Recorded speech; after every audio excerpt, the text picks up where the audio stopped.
Welcome back, ladies and gentlemen. So today we are going to start looking at diving into a little bit more about microevolution.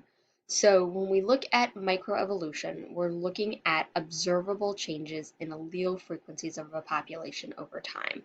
So we're really looking at single traits in a population and the different variations of that trait and how that is changing, as opposed to looking at macroevolution, where I'm looking at the entire collective set of traits for a species. So when we look at natural selection that's occurring just based on the distribution of a single trait, we can see three major pathways for which the frequency of those characteristics changes over time. And that's this idea of directional selection, stabilizing selection, and disruptive selection. So first off, what we're really talking about is that any characteristic or any trait in a population has what we talk about as a normal distribution, meaning that there's a range within that characteristic from, say, skin color being very light to being very dark, for example. And so there's a range. There's an average then in a particular population of that characteristic that's most common. So if we take skin color, for example, there are certainly people who are extremely pale. There are people who are extremely dark, and then most of us fall somewhere within the middle of that. Um, and so you've got your mean or your average, where most people are somewhere in the middle of that skin tone, especially if you're taking a look at global distributions for that coloration.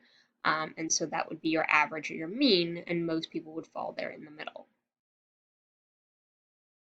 So when we look at what natural selection does to that average or does to that mean, that's where we get these different types of selection. So directional selection is a situation where natural selection is highly favoring one extreme of the phenotype's range. So one particular end of that range of the trait is what's being selected for.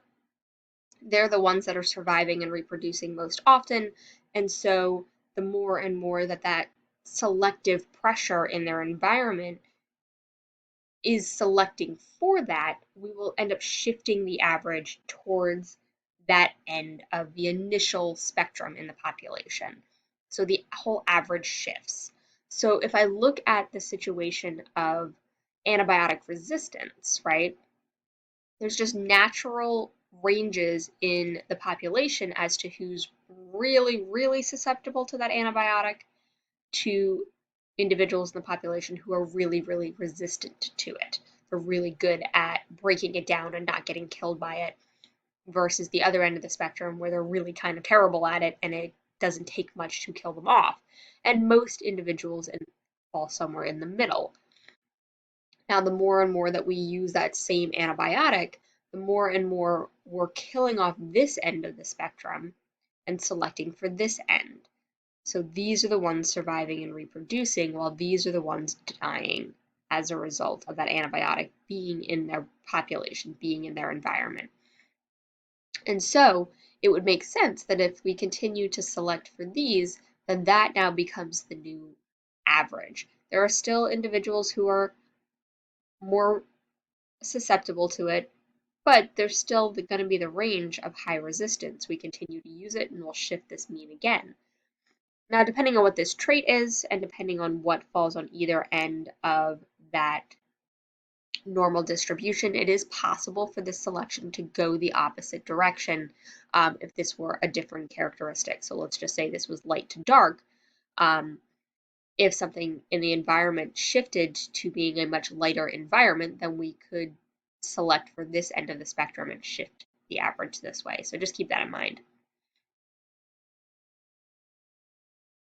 Stabilizing selection ends up increasing the number of individuals with the median phenotype or the intermediate phenotype. And so we're actually selecting against both ends of the spectrum. So this example, we've got our wasps here, we've got our woodpeckers. These are two prey species that are working on this gall fly population. So sort of the idea of the Goldilocks paradox, right? So if you're too small, you're not really good because the wasps are able to feed on you and eat you and prey on you. If you're too big, then you make a really good meal for a woodpecker. And if you're somewhere in the middle, you're kind of just right. You're not really a good food source for the wasp. You're too big, but you're not really something the woodpecker wishes to go after because you're just not big enough to fill them up. And so you end up with that average becoming more common as opposed to either end of the spectrum. Interesting example of this in humans is average birth weight. Historically, we see most human babies would fall somewhere around 6, 7, 8 pounds.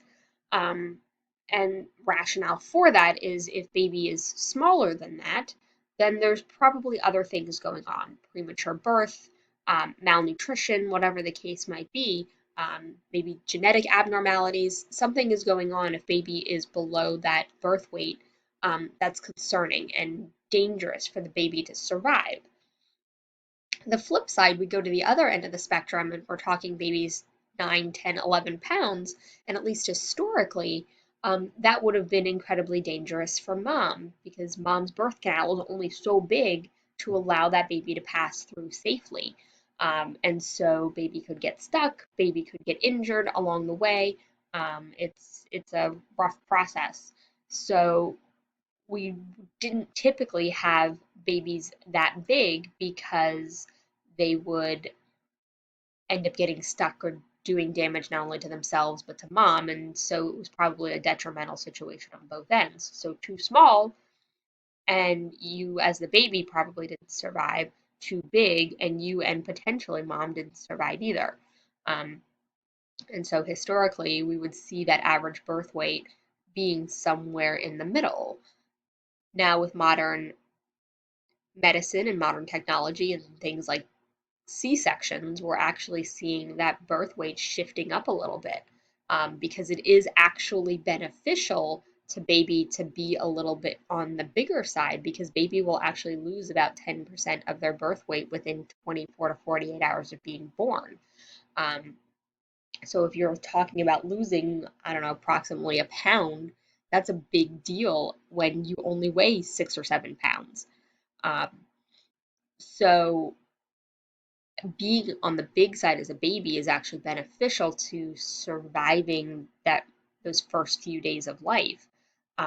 But historically, it wasn't good for mom. But now that we can just kind of open up your abdomen and take out the baby, um, we've sort of circumvented that problem. So it's kind of interesting that we are seeing average birth weights going up a little bit as a result of not only modern medicine in the C-sections, but just better nutrition across the board, better prenatal care as well, which is kind of an interesting example of stabilizing selection. And then we can talk disruptive selection. So here we're now favoring both extremes, and it's the middle phenotype, the average phenotype, that's actually getting selected against. So again, we look at an example here where we get an average coloration for these male buntings, bunting birds. And being brown as a male, you blend in really well. All right. The other extreme is more we'll talk about as sexual selection, where you're very blue and flashy, and that would presumably assume that that was bad for them, except for the fact that the ladies really like it. So they're very attractive to the female population, and so the females are mating with them as a result. These guys are hiding from their predators and getting a chance to mate as a result of just being alive.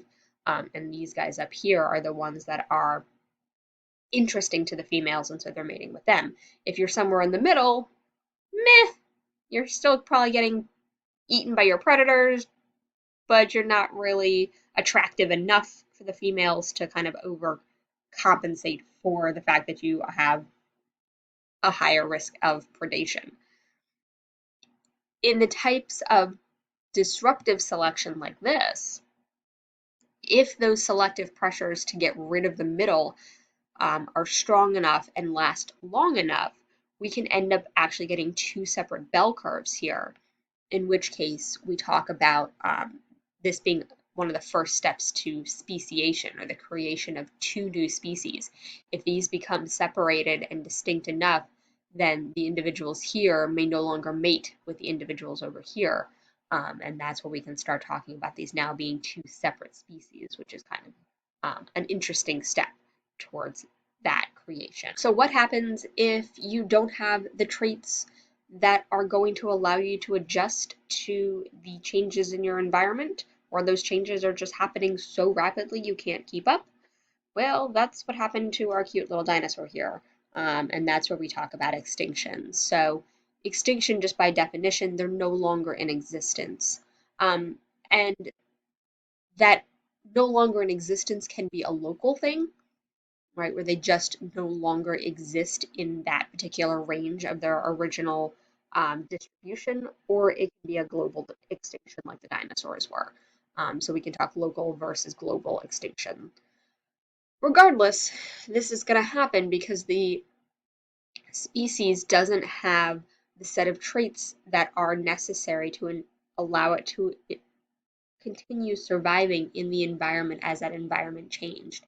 Or again, the environment just shifted so rapidly that there wasn't enough time for the shift in change in those traits to accumulate to keep the species going. And so your species ends up becoming extinct.